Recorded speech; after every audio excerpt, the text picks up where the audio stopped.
Olá! Essa é a segunda parte do meu vídeo estimando π usando Monte Carlo.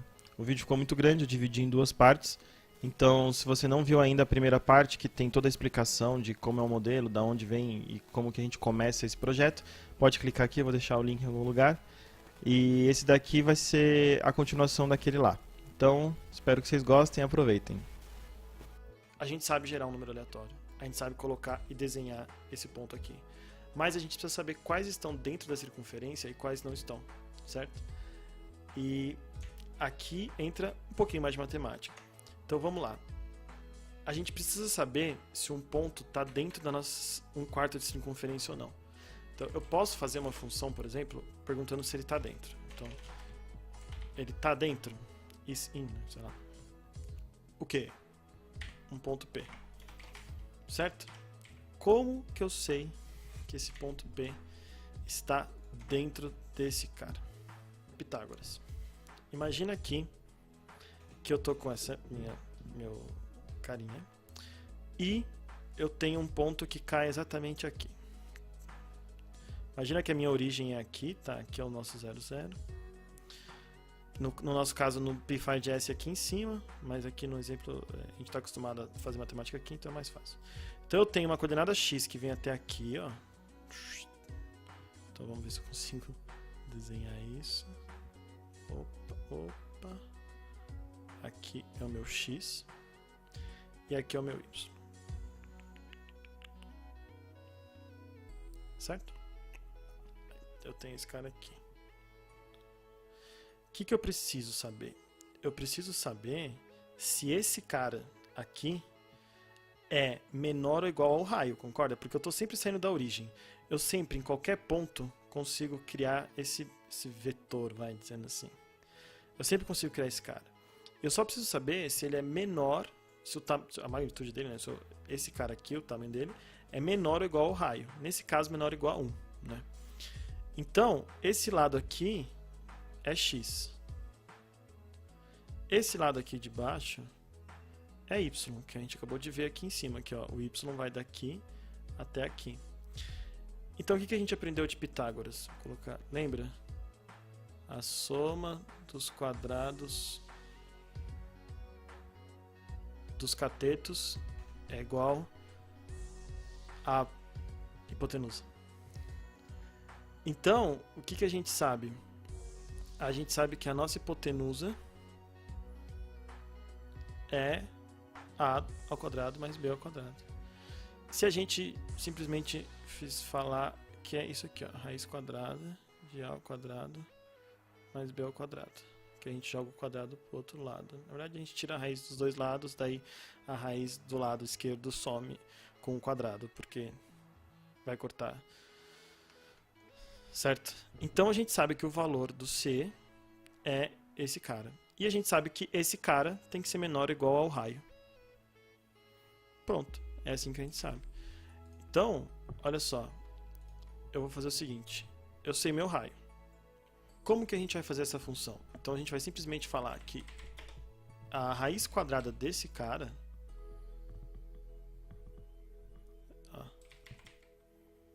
certo? math.pow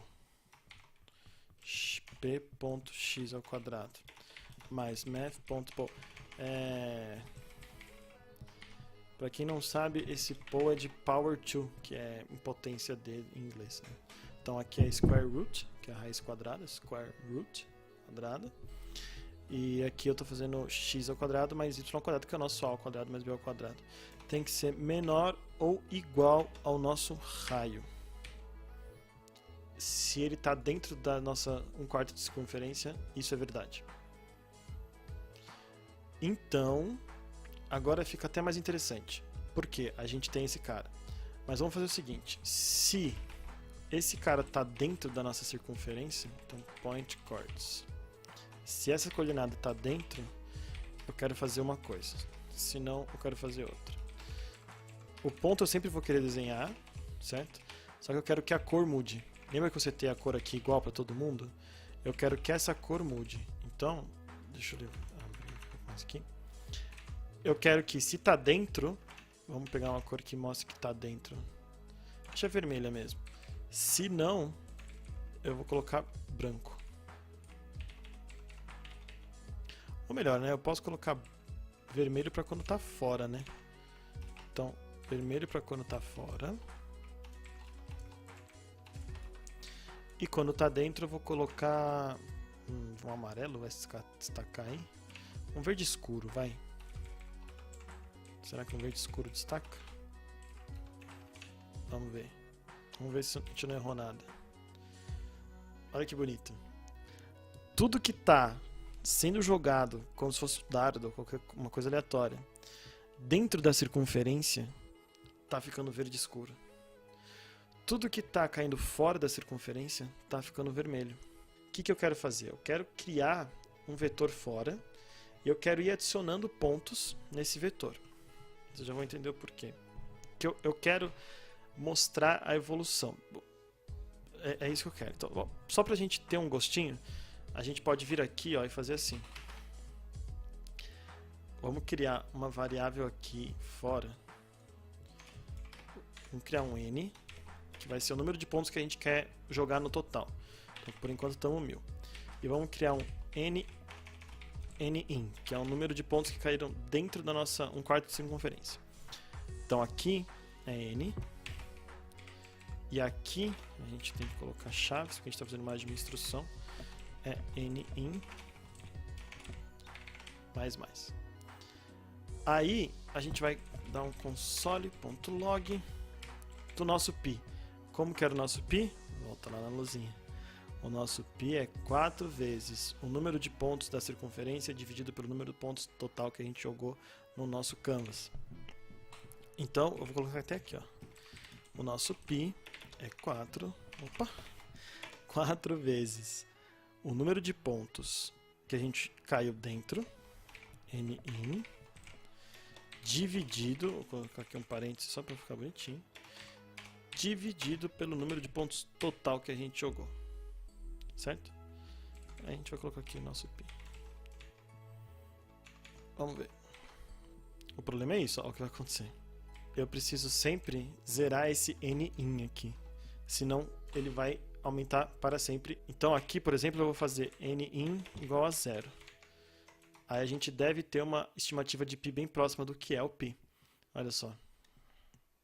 Eu peguei um 3,14 ali, ó. Se eu aumentar esse n, essa estimativa fica melhor ainda. Eu vou aumentar de 1000 para 5000. Opa! Olha lá. Ele já começou a ficar mais lento, porque tem muito ponto. Ó. Então, a gente já conseguiu estimar o pi. O pi está aqui. A gente já conseguiu chegar num valor e tem vários valores que chegam bem próximos. 3.1464, 3.1496. Tem várias estimativas boas de pi aqui, pelo que a gente conhece de quanto vale o pi. Mas eu quero fazer mais legal ainda. Eu quero fazer com que a gente veja a convergência para o valor real de pi. Então eu quero que vocês vejam como é legal você fazer com que quanto mais pontos a gente vai colocando, mais ele vai chegando próximo do valor real de pi. Então como que a gente pode fazer isso? Ao invés de sempre desenhar os mesmos pontos aqui a todo momento do mesmo jeito, vamos criar um vetor fora, um vetor com variável global aqui, ó, de pontos. Todos os pontos que eu estou adicionando. Então vou chamar de points. Esse é o meu vetor. Então a gente cria esse vetor aqui fora e esse n a gente arranca fora. Por quê? Porque a gente quer ir incrementando esse número conforme vai passando o tempo. A gente pode pôr um limitante, por exemplo, o número máximo de pontos que a gente quer jogar, para não acontecer aquilo que aconteceu no meu, que travou o Chrome. Então, por exemplo, a gente viu que com 100.000 já trava, vamos pôr, sei lá, vamos deixar uns 10.000, vai, para ver o que acontece. Então, eu vou colocar aqui um max, um nmax, vai. Eu vou chamar, vou colocar com 10.000. Beleza. Então, aqui por enquanto eu entrei aqui no Draw. Esse n_in não preciso mais zerar, você já vai entender por quê. Aqui estou desenhando minha elipse, que não tem problema nenhum.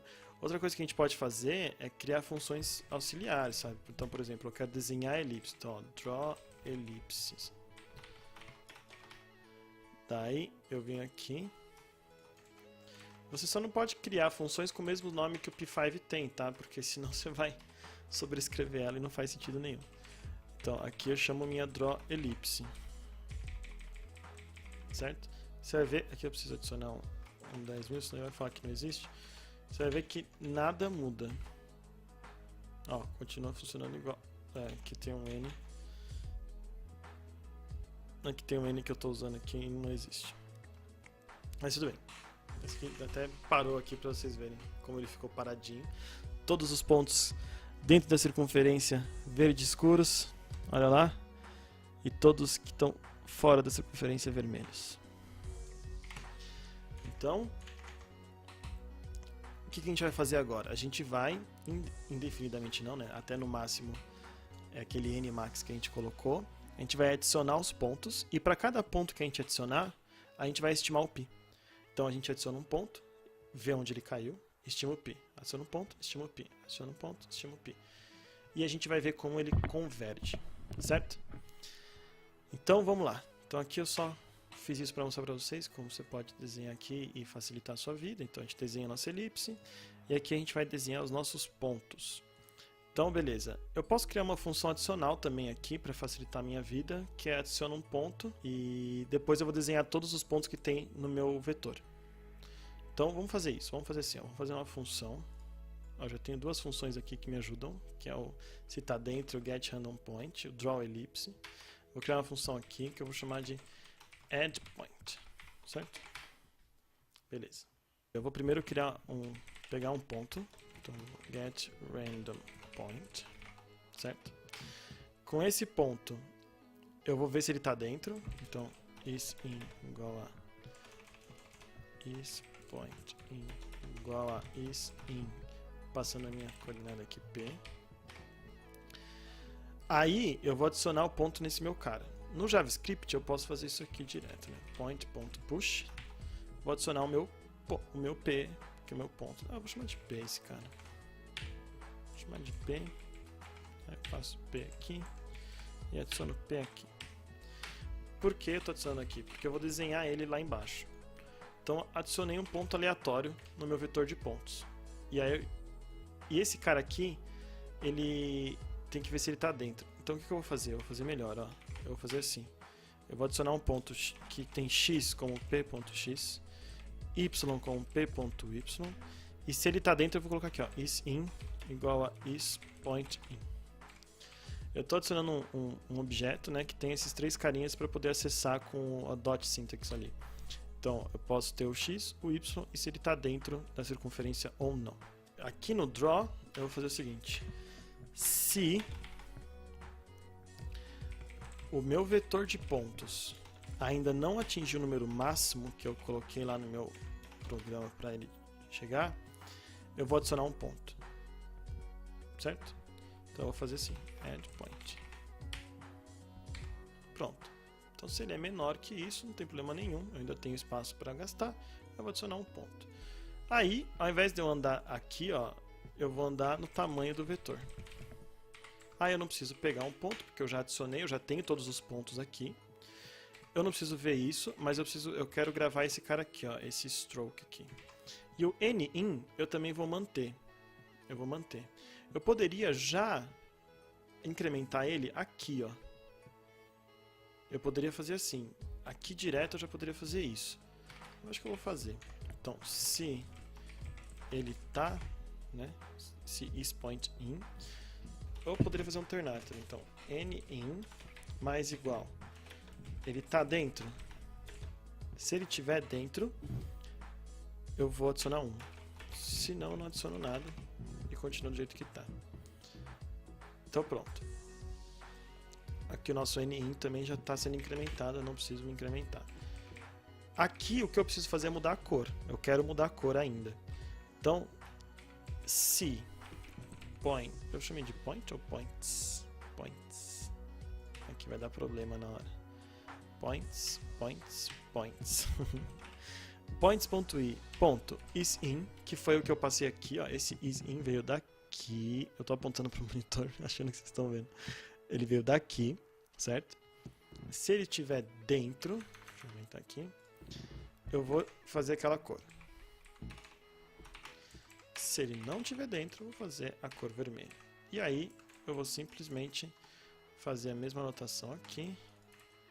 para pegar o x e o y que eu também passei. E a gente vai continuar estimando π, que é 4 vezes o número que está dentro, só que ao invés de dividir por n, eu vou dividir pelo número de pontos que eu tenho. E eu vou logar, então eu vou colocar aqui, ó. Estimativa de π. Certo? Vamos ver. Olha lá. Olha que legal que está acontecendo. Você viu que mudou? O que aconteceu agora? Ao invés dele ficar, cada vez que ele passa pelo loop de draw, pegando 10 mil pontos e jogando, e aí em cada segundo ele fazer isso 24 vezes loucamente, eu tô com um vetor e cada vez que ele passa pelo draw, ele adiciona 1, adiciona 1, adiciona 1, adiciona 1, adiciona 1, adiciona 1 e desenha. E ele está sempre desenhando. E eu tô sempre iterando no vetor de pontos e desenhando todos eles. E olha que legal, quando a gente vê, eu não sei qual que é o número que está aqui. Não sei se tá, eu vou colocar menos pontos só para a gente poder entender isso. Vou colocar 100 pontos, por exemplo. Olha que legal. 100 pontos.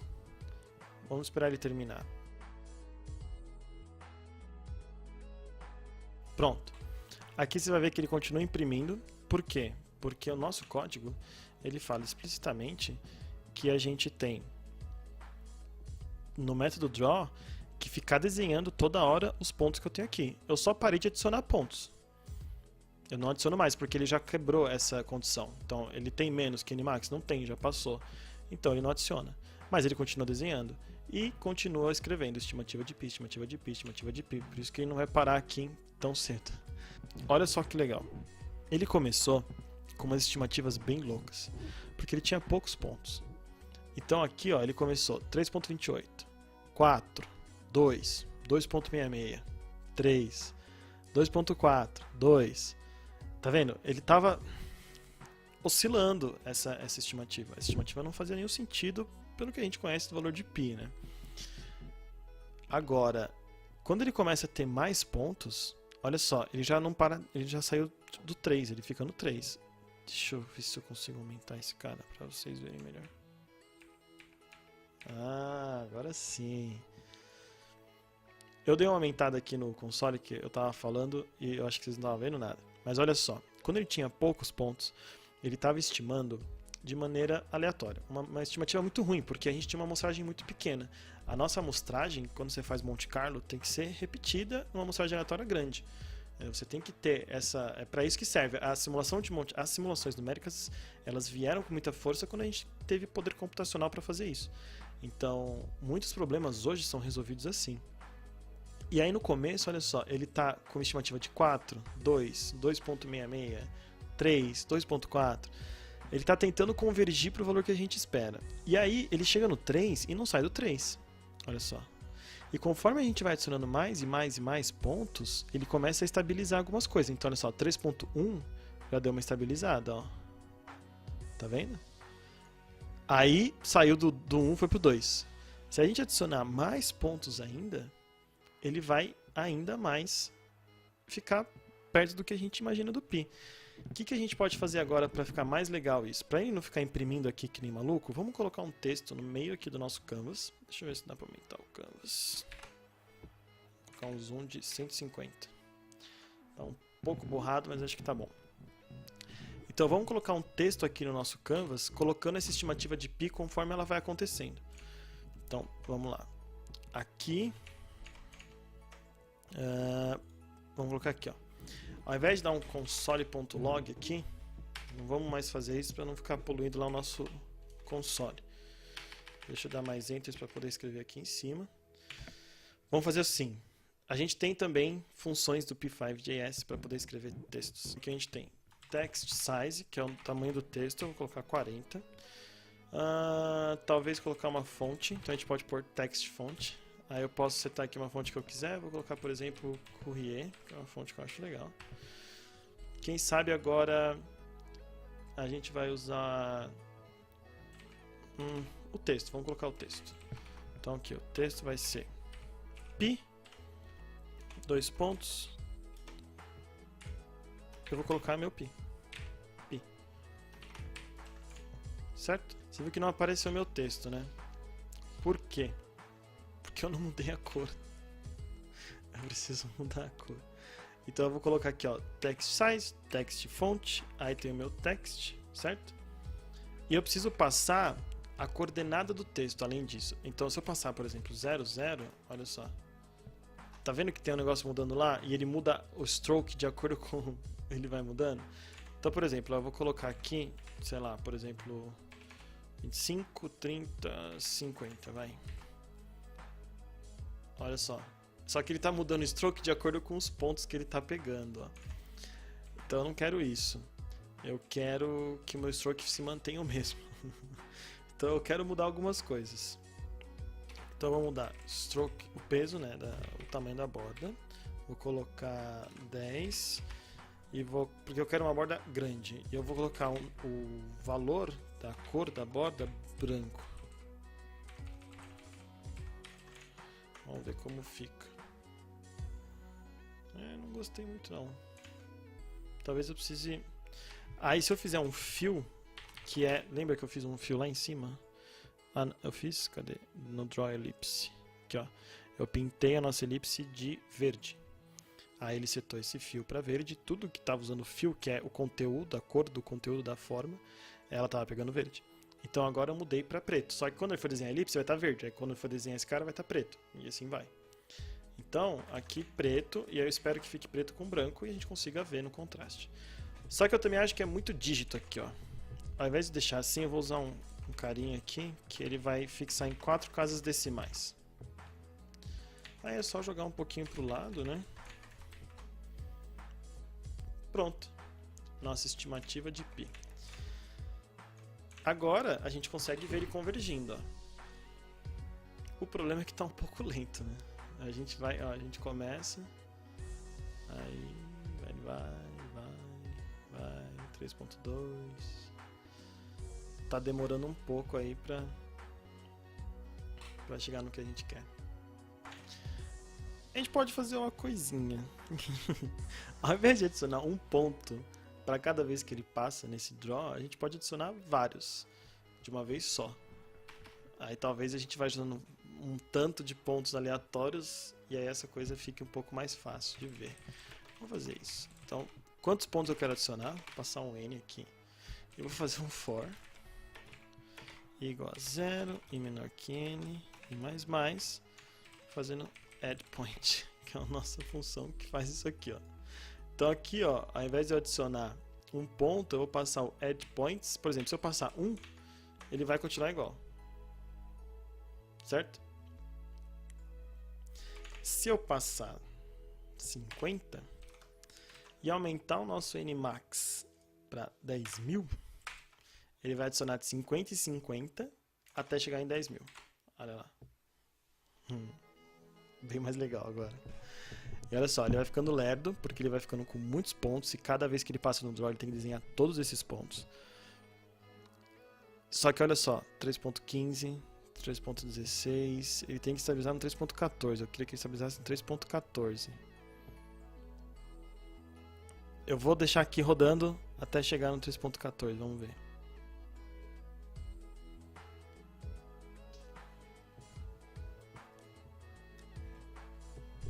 Ah, não! Vamos fazer o seguinte, eu vou colocar 50.000 pontos e eu vou adicionar de 100 em 100. Cadê? Ó, o que a gente pode fazer aqui também? A gente pode criar uma variável chamada step. Então a gente tem o Nmax e a gente tem o step. O step é 50. Então a cada vez que ele passar, ele vai adicionar o step. Cada passo. Pronto. Vamos ver. De 50 e 50 até... Quanto eu coloquei? 50.000. Quanto tempo demora, hein? Vamos ver.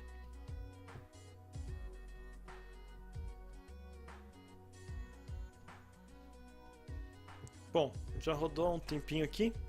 Ele está no 3.14, está bem estável agora.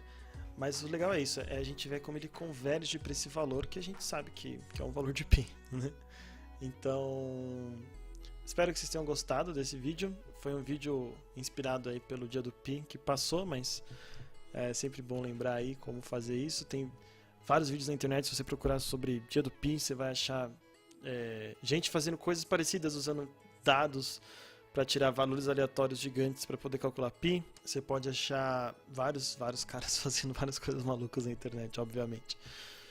Esse foi o meu jeito de homenagear aí esse dia tão legal para matemática aí, que é uma constante tão importante presente aí na vida de todo mundo, e você nem sabe. E eu nem falei o que é o Pi, né? Que é essa constante. Mas vou deixar aí para você pesquisar, para você ver o que é. Não vou também falar. Se você gostou, bom, aquelas coisas que as pessoas falam no YouTube, deixe seu like, compartilhe o vídeo, se inscreve no canal, que é importante para você receber os vídeos que eu for fazendo. Eu espero fazer mais vídeos agora que eu arrumei o microfone, espero que esse vídeo fique com áudio decente, porque o outro parecia que eu estava numa caverna. E eu também arrumei a resolução, eu acho que agora vai estar tudo certo. E obrigado, o código está no GitHub, tá lá, para quem não lembra é github.com/Guilherme Rey, que sou eu, /Yarkin, que é o repositório do canal. Eu vou comentar agora esse código, então por enquanto não tem, mas tem lá o vídeo do Python, que eu fiz o primeiro vídeo desse quadro que eu chamei de Brincodando, mas provavelmente eu vou mudar o nome ou vou abandonar esse nome. Aqui eu tenho até um exemplo de como fazer, você pode clicar para ver o vídeo no YouTube, ó, ele vai pro YouTube. No Brincodando de hoje, a cifra de César. Ai! Nossa, tá muito alto aquela introdução. E tem lá o código no GitHub, vocês podem olhar, vocês podem clonar, vocês podem fazer perguntas nos issues do GitHub, podem mandar sugestão, vocês podem fazer o que vocês quiserem. No próximo vídeo eu conto aí uma coisa que eu estou montando para quem me acompanhar e para quem quiser mais coisas desse tipo. Então, se você já é um amigo meu, conhecido meu, compartilha isso com quem eu não conheço para me ajudar. Se você não é, bem-vindo ao canal e espero que você goste do meu conteúdo, que vai ser sempre uma computação aí. Às vezes coisas para trabalho, às vezes frameworks JavaScript, front-end, às vezes pode ser alguma coisa de back-end, às vezes alguma coisa mais acadêmica, às vezes alguma coisa mais divertida. Nada aqui é focado em ciência da computação, nada aqui é focado em coisas formalmente rigorosas e ciência e nada do tipo. Aqui é tudo diversão e é só para ver como a computação pode ser divertida, pode ser legal e você pode fazer várias e várias coisas com ela. Tá ok? Obrigado. Tchau.